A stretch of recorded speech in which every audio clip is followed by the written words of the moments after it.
हरे कृष्णा। नरसिंह भगवान कौन है और इनका निवास स्थान कहाँ है? नरसिंह देव चतुर्दशी के अवसर पर हम लोग के कथा श्रवण करेंगे। श्रीमद् भागवत के प्रथम स्कंद में वर्णन हुआ है भगवान के 24 अवतार। इन 24 अवतारों में चतुर्दश अवतार भगवान के नृसिंह देव का हुआ है। नरसिंह देव भगवान श्री कृष्ण का ही अंश अवतार है।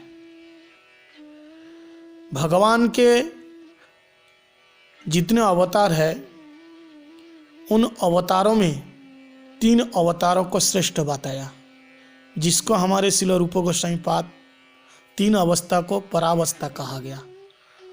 3 अवतारों को, नरसिंह अवतार, राम अवतार और श्री भगवान कृष्ण अवतार।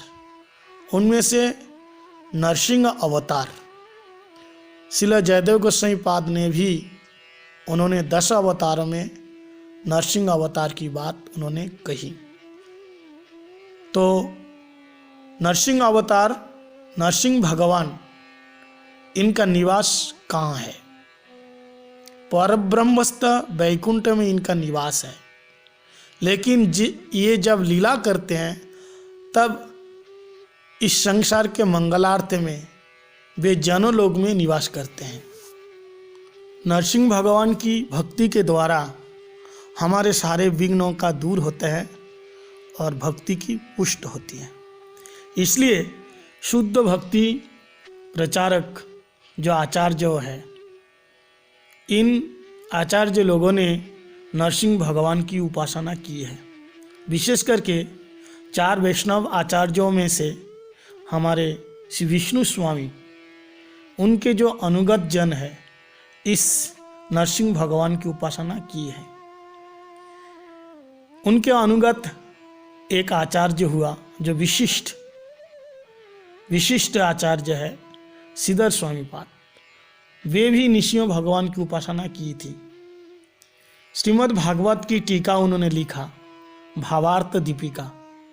तो उसी भावार्थ दीपिका के मंगलाचरण में उन्होंने भगवत धर्म प्रचार में विघ्न ना आ जाए और उनका अभिष्ट परिपूर्ण होए, इसलिए उन्होंने नरसिंह भगवान की वंदना की है। बागीशा जस्स वदने लक्ष्मी जस्स बक्षसी जस्सास्ते हृदय संवित तम नरसिंहम महम भजे। और श्री ब्रह्म मध्य गौड़ीय संप्रदाय में भी श्री नरसिंह भगवान की पूजा का भी प्रचलन है। ब्रह्मा जी स्वयं श्री नरसिंह भगवान का भजन किया और आपने ही संप्रदाय में उसका प्रचलन किया। उसे प्रहलाद द्वारा रचित नृसिंह स्तव में देखा जाता है। उन्होंने लीला कथा स्तव नृसिंह विरचितम गीता उन्होंने लिखा। और श्रीमद मध्वाचार्य जी के द्वारा भी प्रतिष्ठित जो 8 मठ है, उन 8 मठों में से कानूरू मठ में नरसिंह भगवान की सेवा होती है। श्री मध्वाचार्य एक बार उसी मठ में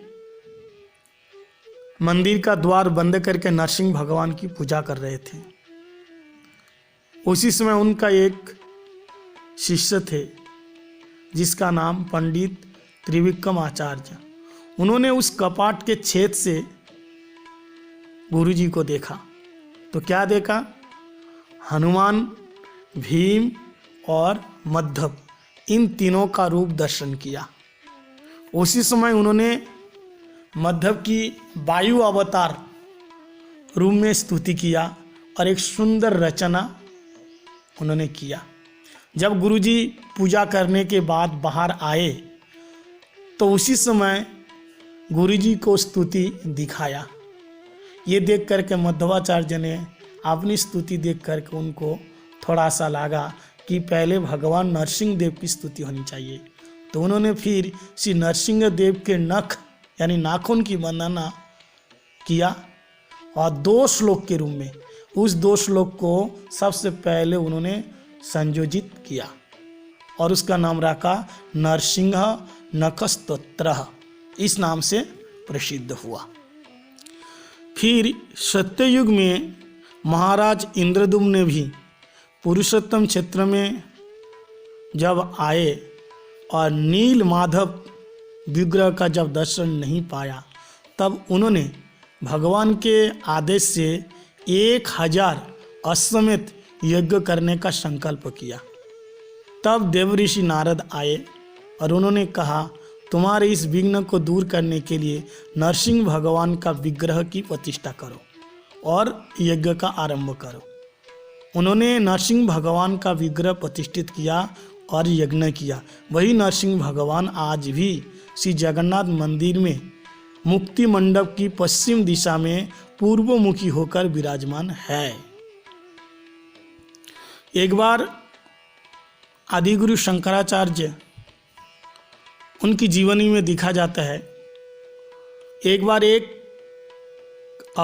कुछ अघोरी लोगों ने उनको पकड़ करके लेके गए शंकराचार्य जी को और बलि चढ़ाने के लिए तैयार हुए। तब उसी क्षण शंकराचार्य जी ने नरसिंह भगवान की एक स्तोत्र रचना करके स्तुति करी। उस स्तोत्र का नाम है संकट नाशन लक्ष्मी नृसिंह स्तोत्रम। उसमें लिखा है, लक्ष्मी नृसिंह मम देहि करावलंबन। इस प्रकार से जब उन्होंने स्तुति किया तब नरसिंह भगवान तत्क्षणात आए और उन सारे अघोरियों को वध किया और उनकी रक्षा की। आज भी यह संकट नाशन लक्ष्मी नरसिंह स्तोत्रम नाम से सभी संप्रदायों में विशेष रूप से प्रसिद्ध है। और छन्न अवतार भगवान श्री गौर सुंदर भी जिस समय नवद्वीप में विद्यमान थे, उसी समय पाषंडी लोग भी नाम संकीर्तन में विघ्न डालते थे। तब नरसिंह भगवान के रूप में हमारे श्री चैतन्य महाप्रभु अपने आप को प्रकट करते थे और भयंकर गर्जना के साथ उन सभी पाखंडियों को दूर भगाते थे। एक बार साक्षात शिवास पंडित ने देखा। क्या देखा? जलंत अनल देखे शिवास पंडित, हईल समाधि भंग देखे चारि भीत, देखे विरासने बसियाचे विश्वम्बर, चतुर्भुज शंख चक्र गदा पद्मधर, गर्जिते आछय जन मत्र सिंहसार, वाम कक्षे ताली दिया करे हुंकार। साधु उद्धारिमु दुष्ट विनाशिमु सब, तोर किछु चिंता नहीं पड़ मोर स्तव। नृसिंह आवेश प्रभु हाथे गदा लैया, पाषंडी मारीते जाए नगर धाइया। तो जब भक्तों के ऊपर जब ज़्यादा अत्याचार होते हैं, संकट आते हैं, तब मानो भगवान श्री चैतन्य महाप्रभु नरसिंह देव के आवेश में शंख चक्र गदा पद्मधारी होकर के मानो हाथ में गदा लेकर के उन सारे दुष्टों पाखंडियों को मारने के लिए दौड़ पड़ते हैं और भक्तों को कहते हैं, चिंता मत करो, तुम केवल मेरा भजन करो, हम तुम्हारे सारे विपत्तियों से उद्धार करेंगे। श्री चैतन्य महाप्रभु स्वयं भगवान होते हुए भी वे भक्त भाव से श्री नृसिंह उपासना का प्रचार किया और स्वयं नृसिंह प्रणाम मंत्र में नृसिंह स्तुति करते हुए कहा। जब पुरी धाम में जब रहते थे तब उसी समय उन्होंने रोज 22-50 पाचे ऊपर दक्षिण दिखे एक नृसिंह मूर्ति आचेन उठी ते पाम भागे, प्रतिदिन तारे प्रभु करें नमस्कार, नमस्करी ये श्लोक पढ़े बार बार। जो मंदिर उस पुरी धाम में जाकर के दक्षिण जो 22 हाथ पीछे ऊपर दक्षिण में बाईं ओर एक नृसिंह मूर्ति है, प्रतिदिन महाप्रभु उनको नमस्कार करके ये श्लोक बोलते थे, नमस्ते नरसिंहाय प्रहलाद लाद दायिने हिरण्यकशिपु बक्ष शिलाटंक न खालय। और गुंडीचा मंदिर मार्जन लीला के समय में भी गुंडीचा बाड़ी के निकट जो प्राचीन नृसिंह मंदिर है, वहाँ भी जाकर के महाप्रभु अपने परिकरों के साथ मंदिर का निर्माण करते थे। नृसिंह मंदिर भीतर बाहिर शोधिल भगवान श्री चैतन्य महाप्रभु इस प्रकार से नरसिंह भगवान की पूजा की भी विधि दिखाई।